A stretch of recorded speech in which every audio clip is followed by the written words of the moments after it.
Good morning. It's April 7th, and I want to tell you about our COVID antibody testing. Now remember, we've talked on Facebook Live, there's a lot of information out there. The testing that has been done largely up until now across the US, again in limited supply, has been the nasal swab and then detection of the virus sent to a lab, and that swab was looked at for the presence of the RNA of the virus itself. So that's the ideal test to see if you have the virus in your secretions at all, and is the best test for determining if you are acutely infected, and it's a really important test. The test that's now available that I have in my office is a rapid finger stick antibody test. So what the antibody test does is completely different than testing the viral RNA. This tells you if your body has mounted an antibody response to the virus. So we know that when you get infected with the virus, you have viral particles shedding for several days before you have symptoms. You then typically develop fever and you have symptoms. You're still shedding virus at that time. And then the body, of course, is working hard to fight off that infection. So the first thing that happens is you develop IgM antibodies. Those are the acute antibodies, and those are used to help fight the infection.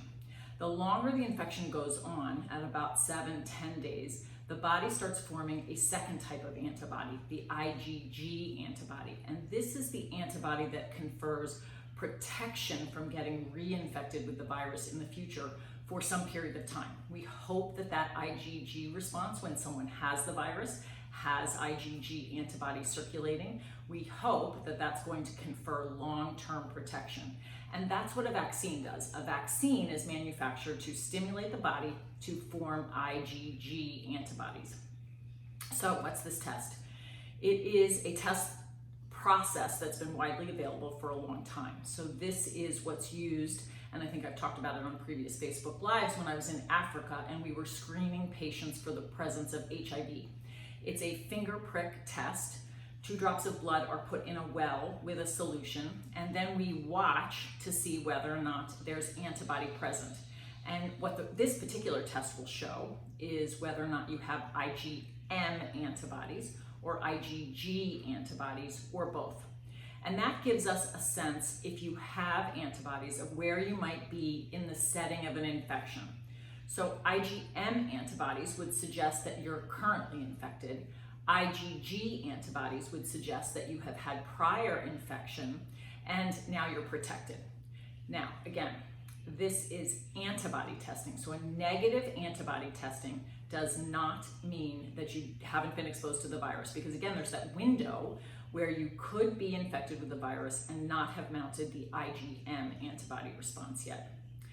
If you have IgM antibodies, again, because with every test, there's the possibility that the test is positive and the test is wrong. So we look at this when we're looking at testing as sensitivity and specificity of the test and the number of false positives and false negatives. And with all tests, there's a percentage of those things, false positives and false negatives. What I believe is that if we find someone with IgM antibodies in practice as we're doing the testing, we would want to do the RNA test to confirm that that test is actually accurate. But there's lots of information on my website about the testing. I'm going to do a separate test, a separate talk just showing kind of the antibody response and give a little bit more specific data about sensitivity and specificity of this test and where it came from. But please look at the website for more information. And if you want to be tested, please call the office. Call before you come and schedule, and we'll walk through the testing process, because we aren't having people come into the office. We're having them stay in their cars, and we're testing them that way to protect everybody. Have a great day.